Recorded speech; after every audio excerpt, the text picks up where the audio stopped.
La suite de ce programme, et c'est d'ailleurs la dernière ligne droite, consiste à marquer une autre touche pour évoquer le mardi entrepreneuriat. Et comme vous le savez, tous les mardis, nous choisissons un volet de l'entrepreneuriat pour en parler. L'ambition, l'objectif étant justement d'amener plusieurs Camerounais, plusieurs Africains à se lancer dans le domaine entrepreneurial.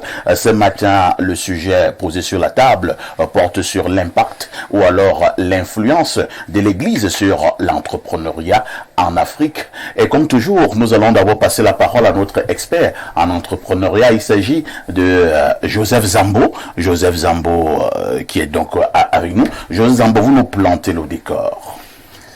Merci Pafa. Ici, alors l'Église joue un rôle essentiel dans la société africaine, non seulement sur le plan spirituel, mais aussi en tant qu'entité influente dans le domaine économique. En Afrique, où la religion occupe une place centrale dans la vie quotidienne, l'Église peut être un catalyseur pour l'entrepreneuriat, façonnant les attitudes, les valeurs et les comportements économiques des individus. Encouragement des valeurs éthiques. L'Église promeut des valeurs telles que l'intégrité, l'honnêteté et la responsabilité. Ces principes peuvent encourager les entrepreneurs à adopter des pratiques commerciales éthiques, favorisant ainsi la confiance et la loyauté parmi les clients et les partenaires commerciaux. Formation et éducation. On a de nombreuses églises qui offrent des programmes de formation, d'éducation aux membres de la communauté axés sur le développement des compétences entrepreneuriales. Ces initiatives peuvent inclure des ateliers sur la gestion, le marketing et la finance, contribuant ainsi à renforcer les capacités des entrepreneurs locaux. Réseautage et collaboration. On a justement les églises qui offrent des plateformes de réseautage. Les membres de la communauté peuvent établir des connexions professionnelles lors des services religieux ou d'événements communautaires, facilitant ainsi des partenariats et des collaborations entre entrepreneurs. Au niveau de l'accès au financement, certaines églises mettent en place des fonds de soutien ou des coopératives d'épargne et de crédit pour aider les entrepreneurs à accéder à des financements. Cela permet de surmonter les obstacles financiers qui freinent souvent le développement des petites entreprises. L'Église encourage aussi souvent des initiatives entrepreneuriales sociales où les entreprises visent non seulement à générer des profits, mais aussi à apporter des solutions aux problèmes sociaux. Cela peut inclure des projets liés à la santé, l'éducation ou à l'environnement, contribuant ainsi au développement durable des communautés. Et surtout au niveau du soutien moral aussi, on a le soutien moral spirituel que l'Église offre pour renforcer la résilience des entrepreneurs face aux défis. Les encouragements spirituels et la prière peuvent jouer un rôle crucial dans la motivation des individus à poursuivre leur ambition entrepreneuriale, même en période de difficulté. Merci Joseph Zambo pour ce décor qui a été planté. Nous irons un peu plus en profondeur. Lorsque je préparais ce programme, un ami m'a dit, parfait, vraiment, avec tes thèmes là, tu vas nous parler d'un autre truc un jour en télévision. L'Église fait encore quoi sur le plan entrepreneurial? Alors, j'ai donc un homme de Dieu, un homme d'église, un pasteur qui est avec nous.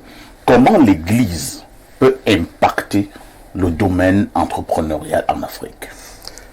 Alors, merci, parfait, pour cette question. Je voudrais, d'entame de jeu, prendre un passage tiré de la sagesse de Salomon, qui dit celui qui cultive son champ est rassasié de pain, mais celui qui poursuit des choses vaines est rassasié de pauvreté. Cela se trouve dans Proverbes chapitre 28, verset 19. Ce verset, parfait, nous enseigne que la réussite, la prospérité viennent de la diligence et de la responsabilité dans notre travail. Pourquoi je le dis? Je le dis tout simplement pour que nous gardions à l'esprit que Dieu est contre la paresse. Dieu fait la promotion du travail parce qu'il est tout d'abord le premier travailleur. Nous voyons cette expression, nous voyons cela se manifester depuis la création. Il crée la terre, la mer, les animaux. Il travaille. Et pour couronner sa création, il prend l'être humain, le fait à son image. Je veux citer le Genèse chapitre 1, qui dit que faisons l'homme à notre image, selon notre ressemblance, pour qu'il domine sur les poissons de la mer, sur les oiseaux du ciel, sur le bétail et sur tout ce qui rampe sur la terre. Je voudrais aussi que nous comprenions que Dieu ne nous a pas créés pour que nous dominions les uns sur les autres, mais pour que nous exercions notre domination sur l'œuvre de ses mains, c'est-à-dire les ressources. Et exercer la domination sur les ressources revient simplement à entreprendre. Donc, je pourrais nous dire ce matin que ma vision de l'entrepreneuriat, qui est forcément la vision de Dieu de l'entrepreneuriat, c'est entrer dans un domaine de la vie, pour prendre de l'ascendance, pour pouvoir exercer une certaine influence, afin que la vie en société soit meilleure. Donc, celui qui entreprend a premièrement ce qu'on appelle des capacités en leadership. Il est d'abord un leader, il découvre d'abord la personne de valeur qu'il est, il se découvre, et maintenant, quand il s'accomplit, ça se manifeste par l'entrepreneuriat. Très bien. Merci, révérend Djanjo Edmond Victor, Pierre Blériot-Niémec. Lorsque nous avons écouté Joseph Zambo et lorsque nous avons également suivi le pasteur sur le plateau, nous avons la nette impression, contrairement à ce que certains peuvent croire, qu'effectivement l'Église peut influencer dans un sens comme dans un autre l'entrepreneuriat. Non, mais les églises classiques vous donnent de grands modèles, non? Prenez le modèle de l'église catholique, ne serait-ce qu'au Cameroun. Oui. Vous verrez les secteurs dans lesquels elle investit. L'éducation, la santé, et ainsi de suite. Elle investit même dans d'autres domaines dont on ne nous parle pas. Les minéraux et tout le reste. Ah bon? Oui. Donc, c'est de grosses structures entrepreneuriales. Et puis, si je prends le cas de l'église catholique, cette fois-ci, c'est pour la féliciter. En matière d'entrepreneuriat, il n'y a pas mieux capitaliste au Cameroun que l'église catholique. Dans le monde. Non, je parle d'abord du Cameroun. Moi, je ne l'ai pas vu partout. C'est amélioratif, ça? Oui, bien. Non, en entrepreneur, c'est pas l'univers des 12 centimes, c'est pas bébé, je t'aime. Non, c'est pas une affaire de fleurs. C'est dur, c'est pas des fleurs qu'on envoie aux gens, c'est dur. Et puis, je reviens à la Bible. Il y a une illusion d'interprétation sur le rôle du travail dans la Bible. Les gens ont lu le travail après la malédiction. Là, je parle de la Bible. Après la malédiction, ils ont lu une version du travail, qui est le travail maudit. Mais rappelez-vous, le travail punition. Rappelez-vous bien que dans la tradition judéo-chrétienne ancienne, à la création, Dieu plaça l'homme et la femme dans le jardin pour le cultiver et le garder. Oui, c'est ce qu'on l'a dit. Je vous place là pour deux. Donc on fait comme si le travail c'est la punition. Non, il y a un travail punition. C'est lui dans lequel Dieu dit la terre vous produira des ronces et des épines. Là, c'est le travail punition. Quand vous travaillez et vous ne récoltez pas, ou vous ne récoltez pas suffisamment. Mais à l'origine, la consigne n'a jamais été d'aller... Bon, les gens s'imaginent le paradis comme un lieu où chacun sera assis et ne fera rien. Un tel lieu est si ennuyeux qu'on n'y vivrait pas. Lui-même ayant travaillé, a donné la consigne de cultiver et de garder. Donc, selon la tradition judéo-chrétienne, l'élevage, l'agriculture et autres, le jardinage sont les premiers modes entrepreneuriaux que Dieu a donnés aux hommes. Merci. Oui. Oui, je voulais que... Alors, il est donc clair que les églises, les vraies organisées, sont en même temps des structures, sont des entreprises. Le problème est ici lorsqu'on confond avec les églisettes. C'est-à-dire un truc qui vient de s'ouvrir là. Ça, c'est insultant, ça. Oui, il y a un truc qui vient de s'ouvrir là et le pasteur est le seul entrepreneur. et sa marchandise, c'est les ouailles qui sont là. Là, il n'y a donc pas entrepreneuriat. C'est-à-dire que c'est tromperie sur la marchandise. Il y a tromperie. Mais quand ça se structure, bien évidemment, il faut éduquer, il faut former. L'Église catholique a des centres de formation à travers le monde. Elle a même, dans d'autres pays, des grandes banques.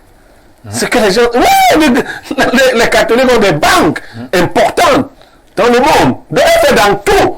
Il y avait même un évêque qui avait finalement démissionné, lui-même, à titre privé. Il était un grand entrepreneur. C'était ton oncle, hein? Oui, il faisait dans tout, il faisait dans du bois, dans le pétrole, dans... Non, voilà. Moi, je connais pas cet évêque. Tu sais qu'il était mon oncle. François Sidney Dan, je rappelle que vous êtes également un homme d'église. Donc, vous êtes très à l'aise, je présume, lorsque nous parlons de ce sujet. Alors, est-ce qu'un entrepreneur, lui, peut arriver dans un segment de marché et lui, il opère calmement, il se passe de l'église et peut-il finalement également être prospère? Un entrepreneur peut-il être prospère en se passant par exemple de l'église? Oui. Oui, parce que je vous dis que, vous savez, Dieu a placé dans la nature ses lois.